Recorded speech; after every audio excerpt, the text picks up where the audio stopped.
ಸುವರ್ಣ news ನಲ್ಲಿ ಮತ್ತೊಂದು exclusive ಸುದ್ದಿಯನ್ನ ನಿಮ್ಮ ಮುಂದೆ ಇಡ್ತಾ ಇದ್ದೀವಿ. ಖಾಸಗಿ ಸಹಭಾಗಿತ್ವದ ಹೆಸರಿನಲ್ಲಿ ಹಗಲು ದರೋಡೆ ಆಗ್ತಾ ಇದೆ.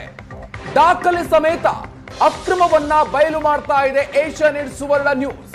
ಪ್ರಮುಖವಾಗಿ ಮೀನುಗಾರಿಕಾ ಇಲಾಖೆಯಲ್ಲಿ ಭಾರಿ ಭ್ರಷ್ಟಾಚಾರದ ವಾಸನೆ ಇದೀಗ ಬಡಿತಾ ಇದೆ. ಅಕ್ವೇರಿಯಂ ಟೆಂಡರ್ ಪಡೆದು ಬ್ಯಾಂಕ್ಗೆ ಅಡ ಇಟ್ಟು ಸಾಲವನ್ನ ಪಡ್ಕೊಂಡಿರೋದು. ಸರ್ಕಾರಿ ಆಸ್ತಿಯನ್ನು ಅಡ ಇಟ್ಟು 3 ಕೋಟಿ ರೂಪಾಯಿ ಸಾಲವನ್ನ ಗುತ್ತಿಗೆದಾರ ಪಡ್ಕೊಂಡಿದ್ದಾನೆ. 500 ಕೋಟಿ ರೂಪಾಯಿ ಆಸ್ತಿಯನ್ನ ಅಡವಿಟ್ಟು ಅಕ್ರಮವಾಗಿ 3 ಕೋಟಿ ಸಾಲವನ್ನ ಪಡೆದಿರೋದು ಇದೀಗ ಗೊತ್ತಾಗಿದೆ. ಅಕ್ರಮದಲ್ಲಿ ಮೀನುಗಾರಿಕಾ ಇಲಾಖೆಯ ಅಧಿಕಾರಿಗಳು ಕೂಡ ಭಾಗಿಯಾಗಿದ್ದಾರೆ. ಹಾಗಾದ್ರೆ ಈ ಪ್ರಶ್ನೆ ಕೂಡ ಉದ್ಭವ ಆಗಿದೆ. ಕೋಟಿ ನಷ್ಟ ಜೇಬು ತುಂಬಿಸಿಕೊಂಡಂತಹ ಗುತ್ತಿಗೆದಾರ. ಮೀನುಗಾರಿಕಾ ಇಲಾಖೆಯಲ್ಲಿ ಭಾರಿ ಭ್ರಷ್ಟಾಚಾರದ ವಾಸನೆ ಬಡಿತಾ ಇದೆ. ಅಧಿಕಾರಿಗಳು ಕೂಡ ಈ ಒಂದು ಅಕ್ರಮದಲ್ಲಿ ಹಾಗಾದ್ರೆ ಭಾಗಿಯಾಗಿದ್ದಾರಾ? ಈ ಪ್ರಶ್ನೆ ಕೂಡ ಮೂಡ್ತಾ ಇದೆ. ಯಾಕಂತಂದ್ರೆ ಸರ್ಕಾರಿ ಆಸ್ತಿಯನ್ನು ಅಡವಿಟ್ಟು 500 ಕೋಟಿ ಮೌಲ್ಯದ ಆಸ್ತಿಯನ್ನು ಅಡವಿಟ್ಟು 3 ಕೋಟಿ ರೂಪಾಯಿ ಈ ಗುತ್ತಿಗೆದಾರ ಸಾಲವನ್ನು ಪಡೆದಿರೋದು. ಕಬ್ಬನ್ ಪಾರ್ಕ್ನ ಅಕ್ವೇರಿಯಂ ಟೆಂಡರ್ ನಲ್ಲಿ ಅವ್ಯವಹಾರ ಆಗಿದೆ.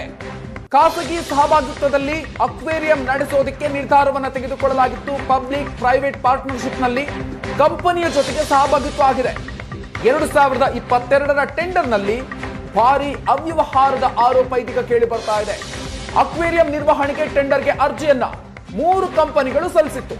3 ಕಂಪನಿಗಳ ಪೈಕಿ ಬ್ಲೂ ಅಕ್ವಾ ಸ್ಟುಡಿಯೋ ಕಂಪನಿಗೆ ಈ ಟೆಂಡರ್ ಹೋಗಿತ್ತು. ಮೀನುಗಾರಿಕಾ ಇಲಾಖೆಯ ಟೆಂಡರ್ ನಲ್ಲೂ ಕೂಡ ರೂಲ್ಸ್ ಬ್ರೇಕ್ ಆಗಿದೆ ಅನ್ನುವಂತ ಅನುಮಾನಗಳು, ಆ ರೀತಿಯಾಗಿರುವಂತಹ ಆರೋಪ ಕೂಡ ಕೇಳಿ ಬರ್ತಾ ಇದೆ. ಅನುಭವ, ಆದಾಯ ಮಿತಿ ಇಲ್ಲದೆ ಇದ್ರೂ ಕೂಡ ಬ್ಲೂ ಅಕ್ವಾಗೆ ಟೆಂಡರ್ ಹೋಗಿದೆ, ಈ ರೀತಿಯಾಗಿರುವಂತಹ ಆರೋಪ. ನಂದಕುಮಾರ್ ಎಂಬಾತನ ಕಂಪನಿಗೆ ಟೆಂಡರ್ ನೀಡಲಾಗಿದೆ ಅನ್ನುವಂತಹ ಆರೋಪ.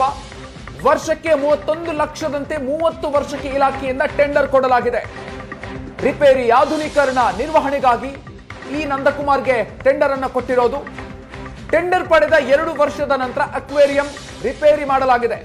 ಟೆಂಡರ್ ಪಡಿತಾ ಇದ್ದಂತೆ ಬೇಕಾಬಿಟ್ಟಿಯಾಗಿ ಪ್ರವೇಶ ದರವನ್ನು ಕೂಡ ಏರಿಕೆ ಮಾಡಲಾಗಿದೆ. 10 ರೂಪಾಯಿ ಇತ್ತು ಪ್ರವೇಶ ದರ, ಅದನ್ನ 95 ರೂಪಾಯಿಗೆ ಹೆಚ್ಚಳ ಮಾಡಲಾಗಿದೆ. ಟೆಂಡರ್ ಪಡೆದು ಏಕಾಏಕಿ ಪ್ರವೇಶ ಶುಲ್ಕದ ಹೆಸರಿನಲ್ಲೂ ಕೂಡ ಸುಲಿಗೆಯನ್ನ ಮಾಡಲಾಗ್ತಾ ಇದೆ ಅನ್ನುವಂತಹ ಆರೋಪ. ಬೇರೆ ಬೇರೆ ರೀತಿಯಾಗಿ ಅಕ್ರಮಗಳು ಆಗ್ತಾ ಇರೋದು ಗೊತ್ತಾಗ್ತಾ ಇದೆ. ಟೆಂಡರ್ ಪಡ್ಕೊಂಡಿರುವಂತಹ ರೀತಿಯ ಬಗ್ಗೆ ಕೂಡ ಅನುಮಾನಗಳು ವ್ಯಕ್ತ ಆಗ್ತಾ ಇದೆ. ಅದರ ಜೊತೆಗೆ ಟಿಕೆಟ್ನ ಶುಲ್ಕದ ವಿಚಾರಕ್ಕೆ ಸಂಬಂಧಪಟ್ಟಂತೆ ಕೂಡ 10 ರೂಪಾಯಿ ಇತ್ತು ಮೊದಲು, ಆದ್ರೆ ಈಗ ಅದನ್ನ 95 ರೂಪಾಯಿಗೆ ಏರಿಕೆ ಮಾಡಲಾಗಿದೆ. ಆರೋಪ ಕೂಡ ಅಲ್ಲೂ ಕೂಡ ಅಕ್ರಮ ಆಗ್ತಾ ಇದೆ ಅನ್ನುವಂತ ಆರೋಪ ಕೇಳಿ ಬರ್ತಾ ಇದೆ. ಸರ್ಕಾರಿ ಆಸ್ತಿಯನ್ನು ಅಡವಿಟ್ಟು 3 ಕೋಟಿ ರೂಪಾಯಿ ಸಾಲ ಪಡೆದಿರುವಂತಹ ಆರೋಪ. ಸಾಲು ಆರೋಪಗಳು ಕೇಳಿ ಬರ್ತಾ ಇದೆ. ಈ ಪ್ರಕರಣಕ್ಕೆ ಸಂಬಂಧಪಟ್ಟಂತೆ ಸರ್ಕಾರದ 500 ಕೋಟಿ ಆಸ್ತಿಯನ್ನ ಈ ನಂದಕುಮಾರ್ ಅಡವಿಟ್ಟುಕೊಂಡಿದ್ದಾನೆ. 500 ಕೋಟಿ ರೂಪಾಯಿ ಆಸ್ತಿಯನ್ನು ಅಡ ಇಟ್ಟು 3 ಕೋಟಿ ರೂಪಾಯಿ ಲೋನ್ ಪಡ್ಕೊಂಡಿರೋದು. 31 ಲಕ್ಷಕ್ಕೆ ಅಕ್ವೇರಿಯಂ ನಿರ್ವಹಣೆಯ ಗುತ್ತಿಗೆಯನ್ನ ಸರ್ಕಾರ ನೀಡಿದೆ. ಟೆಂಡರ್ ಅನ್ನ ಪಡೆದವನಿಂದ ಅಕ್ರಮವಾಗಿ ಸಾಲ ಪಡೆದಿರುವಂತಹ ಆರೋಪ ಕೇಳಿ ಬರ್ತಾ ಇದೆ. ಸರ್ಕಾರಿ ಜಾಗನ ಅಡ ಇಟ್ಟು ಬ್ಯಾಂಕ್ನಿಂದ 3 ಕೋಟಿ ರೂಪಾಯಿ ಸಾಲ ಪಡ್ಕೊಂಡಿದ್ದಾನೆ. SBI ಬ್ಯಾಂಕ್ನಿಂದ 500 ಕೋಟಿ ಆಸ್ತಿಯನ್ನ ಅಡ ಇಟ್ಟು 3 ಕೋಟಿ ಸಾಲ ಪಡೆದಿರೋದು. ಅಕ್ರಮವಾಗಿ ಸರ್ಕಾರದ ಆಸ್ತಿಯನ್ನ ಅಡ ಇಟ್ಟು ಸಾಲ ಪಡ್ಕೊಂಡಿರುವಂತಹ ಆರೋಪ ಕೇಳಿ ಬರ್ತಾ ಇದೆ. ಮೀನುಗಾರಿಕಾ ಇಲಾಖೆಯ ಅಧಿಕಾರಿಗಳು ಕೂಡ ಈ ಅಕ್ರಮದಲ್ಲಿ ಭಾಗಿಯಾಗಿದ್ದಾರೆ ಅನ್ನುವಂಥ ಆರೋಪ ಕೇಳಿ ಬರ್ತಾ ಇದೆ. ಇನ್ನು ಸಾಮಾಜಿಕ ಕಾರ್ಯಕರ್ತ ಪುನೀತ್ರಿಂದ ತನಿಖಾ ಸಂಸ್ಥೆಗಳಿಗೆ ಈ ಪ್ರಕರಣಕ್ಕೆ ಸಂಬಂಧಪಟ್ಟಂತೆ ದೂರನ್ನು ಕೊಟ್ಟಿದ್ದಾರೆ. CBI, ED, IT, Lokayukta, Bengaluru commissioner ಇವರೆಲ್ಲರಿಗೂ ಕೂಡ ಈ ಪ್ರಕರಣಕ್ಕೆ ಸಂಬಂಧಪಟ್ಟಂತೆ ದೂರನ್ನು ಕೊಡಲಾಗಿದೆ. ಕಬ್ಬನ್ ಪಾರ್ಕ್ನ ಅಕ್ವೇರಿಯಂಗೆ ಸಂಬಂಧಪಟ್ಟಂತ ಈ ಒಂದು ಆರೋಪ, ಕಬ್ಬನ್ ಪಾರ್ಕ್ನ ಅಕ್ವೇರಿಯಂ ಟೆಂಡರ್ ನಲ್ಲಿ ಅವ್ಯವಹಾರ ಆಗಿದೆ. ಖಾಸಗಿ ಸಹಭಾಗಿತ್ವದಲ್ಲಿ ಈ ಅಕ್ವೇರಿಯಂ ಅನ್ನು ನಡೆಸುವಂತಹ ಒಂದು ನಿರ್ಧಾರ ತೆಗೆದುಕೊಳ್ಳಲಾಗಿತ್ತು. 2022ರಲ್ಲಿ ಈ ಟೆಂಡರ್ ನಲ್ಲಿ ಭಾರಿ ಅವ್ಯವಹಾರ ಆಗಿದೆ ಅನ್ನುವಂತ ಆರೋಪ ಕೇಳಿ ಬರ್ತಾ ಇದೆ. ಒಂದು ಕಡೆಯಲ್ಲಿ ಟೆಂಡರ್ ನಲ್ಲೂ ಕೂಡ ಅಕ್ರಮ ಆಗಿದೆ ಅನ್ನುವಂಥದ್ದು. ಅದರ ಜೊತೆಗೆ 500 ಕೋಟಿ ರೂಪಾಯಿ ಆಸ್ತಿಯನ್ನ ನೀಡಿ 500 ಕೋಟಿಯ ಆಸ್ತಿಯಲ್ಲಿ ಸಾಲವನ್ನ ಪಡ್ಕೊಂಡಿರೋದು. ಸರ್, ಇಲ್ಲಿ ನೀವು ಹಿಂದುಗಡೆ ಬೋರ್ಡ್ ನೋಡ್ತಾ ಇದ್ದೀರಲ್ಲ, ಅಲ್ಲೇ ಹೇಳ್ತಾ ಇದ್ದಾರೆ develop under public private partnership by department of fishery and ನಮ್ಮ ಬೆಂಗಳೂರು ಅಕ್ವೇರಿಯಂ ಪ್ರೈವೇಟ್ ಲಿಮಿಟೆಡ್ ಅಂತ. ಈ ನಮ್ಮ ಬೆಂಗಳೂರು ಅಕ್ವೇರಿಯಂ ಪ್ರೈವೇಟ್ ಲಿಮಿಟೆಡ್ ಅನ್ನೋದೇ ಸ್ಕ್ಯಾಮು ಸರ್. ಅದರಲ್ಲಿ ಯಾರಿದ್ದಾರೆ ಏನಿದ್ದಾರೆ ಅನ್ನೋದು ಗೊತ್ತಿಲ್ಲ. ಟೆಂಡರ್ ಯಾರು ತಗೊಂಡಿದ್ದಾರೆ ಅವರೇ ಯಾರೋ ಬೇರೆಯವರು, ಅವ್ರನ್ನ ಇದರ ಯಾವುದೋ ಪ್ರೈವೇಟ್ ಲಿಮಿಟೆಡ್ ಕಂಪ್ನಿ ಅಂತೇಳಿ ಮಾಡಿ ಇದರಲ್ಲಿ SBIಯಲ್ಲೂ ಸಾಲನೂ ಇಸ್ಕೊಂಡಿದ್ದಾರೆ. ಆಮೇಲೆ ಆ ಟೆಂಡರ್ ಪ್ರಕ್ರಿಯೆಯಲ್ಲೂ ಅಷ್ಟೇ ಎಲಿಜಿಬಿಲಿಟಿ ಬಂದು 2 ಕೋಟಿ ರೂಪಾಯಿ ಒಂದು ಟರ್ನ್ ಓವರ್ ಇರಬೇಕು ಅಂತೇಳಿದ್ರೆ ಇವಾಗ ಟೆಂಡರ್ ಕೊಟ್ಟಿರೋದು 10 ಲಕ್ಷ ರೂಪಾಯಿನೂ ಇಲ್ಲ ವರ್ಷದಲ್ಲಿ. ಆ್ಯಂಡ್ ಮೋರ್ ಓವರ್ನು ಒಳಗಡೆಗೆ ವೆಚ್ಚ ಆಗಿರೋಂಥ ಖರ್ಚು 15 ಕೋಟಿಗಿಂತ ಹೆಚ್ಚಾಗಿದೆ ಅಂತ ಹೇಳ್ತಾರೆ. ನನಗೆ ಗೊತ್ತಿರೋಂಗೆ ಬುಕ್ ವ್ಯಾಲ್ಯೂ ನೋಡೋದು ಅಂತೇಳಿದ್ರೆ 2 ಕೋಟಿ ರೂಪಾಯಿ ಮೇಲೆ ಖರ್ಚಿಲ್ಲ ಸರ್.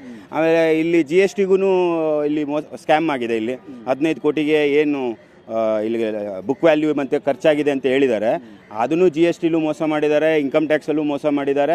ಸೊ ಇಲ್ಲಿ ನಾನು ಲಾಸ್ಟ್ ಒಂದು ವರ್ಷದಿಂದ ಇಲ್ಲಿ ಹೋರಾಟ ಮಾಡ್ತಾ ಇರೋದೇನಂತ ಹೇಳಿದ್ರೆ ಡೈರೆಕ್ಟರ್ವರೆಗೂ ಹೇಳಿದ್ದೀನಿ, ಫಿಶರಿ ಡೈರೆಕ್ಟರ್ನು ಇದನ್ನು ಏನಿದೆ ಗಂಭೀರವಾಗಿ ತಗೊಳ್ಳಿ ಸರ್, ಇದು ಪಬ್ಲಿಕ್ ಪ್ರಾಪರ್ಟಿ.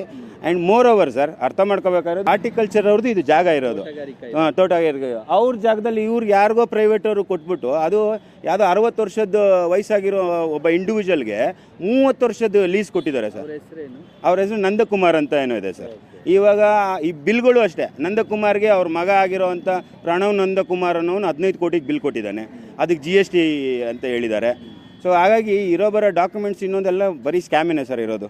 ಆಮೇಲೆ ಎರಡನೇದು ಸರ್, ಇದು ನಾವು ಫಿಶರಿ ಡಿಪಾರ್ಟ್ಮೆಂಟ್ಗೆ ಈ ಆರ್ನಮೆಂಟಲ್ ಫಿಶ್ ರಿಲೇಟೆಡ್ ಲೈಸೆನ್ಸ್ ಕೇಳೋಕ್ಕೆ ಅಂತ ಹೋದಾಗ ಆ ಲ್ಯಾಂಡ್ ಬಂದು ತೋಟಗಾರಿಕೆ ಇಲಾಖೆ ಅದಿಂದಲೂ ಬರ್ತದೆ.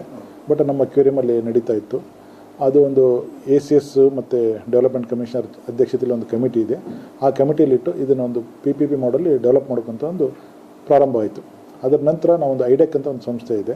ಆ ಐಡೆಕ್ ಸಂಸ್ಥೆ ಜೊತೆ ನಾವು ಒಂದು RFP ಪ್ರಿಪೇರ್ ಮಾಡಿ, ರಿಕ್ವೆಸ್ಟ್ ಫಾರ್ ಪ್ರಪೋಸಲ್ ಅಂತ ಪ್ರಿಪೇರ್ ಮಾಡಿದಾಗ 3 ರಿಂದ 4 ಜನ ಅದಕ್ಕೆ ಅಪ್ಲೈ ಮಾಡಿದಾಗ ಅದಕ್ಕೊಂದು ಕೋರ್ ಕಮಿಟಿ ಅಂತ ಒಂದು ಗೌರ್ಮೆಂಟಿಂದ ಒಂದು ಫಾರ್ಮ್ ಆಗುತ್ತೆ. ಆ ಕೋರ್ ಕಮಿಟಿಯಲ್ಲಿ ನಮ್ಮ ರಿಟೈರ್ಡ್ ಪ್ರಾಧ್ಯಾಪಕರು, ರಿಟೈರ್ಡ್ ಡೈರೆಕ್ಟ್ರು, ಒಂದು 5-6 ಜನದ ಕಮಿಟಿ ಇದೆ. ಆ ಕಮಿಟಿ ಈ 3 ಕಂಪ್ನಿದು ಕೊಟ್ಟಂಥ ಒಂದು ಪ್ರೆಸೆಂಟೇಷನ್ನು ಮತ್ತು ಜೊತೆಗೆ ಅವರು ಸರ್ಕಾರಕ್ಕೆ ಏನು ಆದಾಯ ಕೊಡ್ತೀವಿ ಪ್ರತಿ ವರ್ಷ ಅಂತ ಹೇಳಿದರೆ ಆ ಆಧಾರದಲ್ಲಿ ನಮ್ಮ ಬೆಂಗಳೂರು ಮತ್ತು ಬ್ಲೂ ಅಕ್ವಾ ಅಂತಂದೇನಿದೆ ಅವರು ಆಯ್ಕೆ ಆಗ್ತಾರೆ. ಅವರು ವರ್ಷಕ್ಕೆ ನಾವು 31 ಲಕ್ಷ ಒಂದು ಸರ್ಕಾರಕ್ಕೆ ಅವ್ರು ಕಟ್ಟಬೇಕು ಗುತ್ತಿಗೆ ಹಣನ. ಮತ್ತು ನಮ್ಮ ಕಂಡೀಷನ್ನಲ್ಲಿ ಅಥವಾ ನಮ್ಮ ಅಗ್ರಿಮೆಂಟಲ್ಲಿ ಯಾವ ಥರ ಇದೆ ಅಂದರೆ ಅವರು ಈ ವರ್ಕ್ ಮಾಡಲಿಕ್ಕೆ ಅಂತ ನಾವು 2 ವರ್ಷಕ್ಕೆ ಮಾನಿಟರಿಂಗ್ ಪೀರಿಯಡ್ ಅಂತ ಕೊಟ್ಟಿದ್ವಿ. ಅದಾಗಿನೂ ಮತ್ತು ಫರ್ದರ್ ಡಿಲೇ ಆಯಿತು ಅಂತ ಅಂದರೆ ಅವರು ದಿನಕ್ಕೆ 0.2% ಹಂಗೆ 31 ಲಕ್ಷದ್ದು 0.2% ಹಂಗೆ ಅವರು ನಮಗೆ.